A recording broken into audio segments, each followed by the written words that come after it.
আসসালামু আলাইকুম এভরিওয়ান, সাইমাস কিচেনে সবাইকে স্বাগত জানাচ্ছি।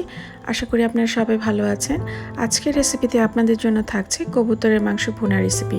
আশা করি এই রেসিপিটি আপনাদের ভালো লাগবে এবং ভালো লাগলে অবশ্যই লাইক, কমেন্টস এবং শেয়ার করতে ভুলবেন না। আর যারা আমার চ্যানেলে নতুন, আমার চ্যানেলটি সাবস্ক্রাইব করেনি, প্লিজ সাবস্ক্রাইব করে বেল আইকনটি প্রেস করে রাখবেন নতুন নতুন রেসিপির আপডেট পেতে। তো চলুন দেখে নিই এবার আমি এই রেসিপির জন্য কী কী ব্যবহার করছি। আমি এখানে 6 থেকে 7টি সাদা এলাচ নিয়ে নিয়েছি 2টি দারচিনি এবং একটি তেজপাতা। তেজপাতাটিকে আমি 2 ভাগে ভাগ করে নিয়েছি এবং আরও নিচ্ছি এখানে 10 থেকে 12টি কালো গোলমরিচ। নিয়ে নিচ্ছি এখানে 6 থেকে 7টি লবঙ্গ এবং সব মশলাগুলো আমি একসাথে এখানে দেখিয়ে দিয়েছি আপনাদের সুবিধার জন্য। এখানে আমি একটি বড় সাইজের রসুন ব্যবহার করেছি এবং কোয়াগুলো খোসা থেকে ছড়িয়ে রেখেছি। আরও নিচ্ছি 1 কাপ পেঁয়াজ কুচি।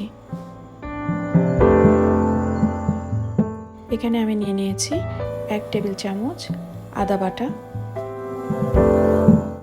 নিয়ে নিচ্ছি হাফ চামচ হলুদ গুঁড়া, আরও নিচ্ছি 1 চামচ মরিচ গুঁড়া, আপনারা এখানে চাইলে বেশিও নিতে পারেন। এখানে আমি নিয়ে নিয়েছি 1 চামচ জিরা গুঁড়া। আমি এখানে আরও 1 চামচ আস্ত জিরা আমি ব্যবহার করব। আমি এখানে গুঁড়া জিরা এবং আস্ত জিরা দুটোই ব্যবহার করেছি। আরও নিচ্ছি 1 চামচ ধনিয়া গুঁড়া এবং ব্যবহার করছি আধা কাপ তেল। আমি এখানে 4টি কবুতরকে খুব ভালো মতো পরিষ্কার করে আগুনে সেঁকে নিয়ে তারপর টুকরো করেছি এবং পানি দিয়ে ভালো করে ধুয়ে রেখেছি। চলুন তাহলে এবার মূল রান্নায় চলে যাওয়া যাক। আমি এখানে কড়াইতে তেল দিয়ে দিচ্ছি এবং তেলের মধ্যে আগে থেকে কেটে রাখা পেঁয়াজ কুচি এবং রসুন কুচি দিয়ে দিচ্ছি এবং ভালো মতো 2-3 মিনিট এটিকে ভেজে নেব।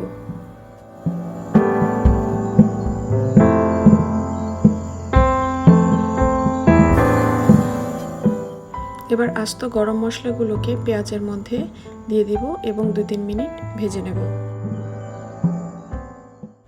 পেঁয়াজগুলো যখন লাল হয়ে আসবে ঠিক সে পর্যায়ে আমি কবুতরের মাংসগুলোকে এটার মধ্যে ঢেলে দিচ্ছি এবং পেঁয়াজের সাথে কবুতরের মাংসগুলোকে ভালো মতো মিক্স করে নেব।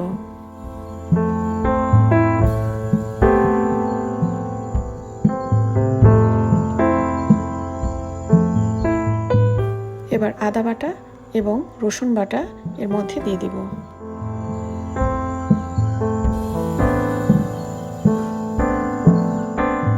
দিয়ে দিলাম আস্ত জিরা। এবার দিয়ে দিলাম জিরা গুঁড়া,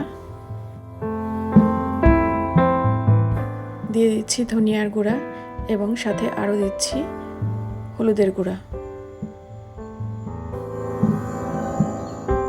দিয়ে দিচ্ছি এখানে আমি 1.5 চামচ মরিচের গুঁড়া, আপনারা চাইলে আরও বেশি ব্যবহার করতে পারেন এবং এবার দিয়ে দিচ্ছি 1 চামচ লবণ। সব মশলা দেওয়া হয়ে গেলে এবার আমি কবুতরের মাংসগুলোকে খুব ভালো মতো নেড়েচেড়ে 2 থেকে 3 মিনিট কষিয়ে নিচ্ছি এবং এ পর্যায়ে আমি এখানে হাফ কাপের মতো পানি দিয়ে এটিকে ভালো মতো ঢাকনা দিয়ে ঢেকে কষিয়ে নেব।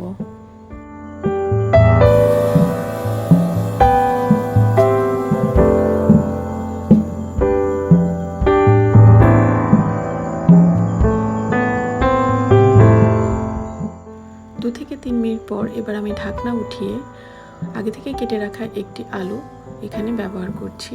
আলুগুলোকে আমি ছোট ছোট টুকরো করে নিয়েছি, আপনারা চাইলে এটি ব্যবহার নাও করতে পারেন। এরই মাঝে আমি 2-3 বার মাংসগুলোকে খুব ভালো মতো নেড়েচেড়ে দিয়েছি, নিচে যাতে না লেগে যায় এই কারণে। এবার যখন একদম মাংসের পানি শুকিয়ে আসবে সে পর্যায়ে আমি আরও 1 কাপ পানি এখানে ব্যবহার করব মাংসটি সেদ্ধ হওয়ার জন্য। এবার 10 থেকে 15 মিনিট হাই টু মিডিয়াম হিটে রেখে মাংসগুলোকে খুব ভালো মতো রান্না করে নেব।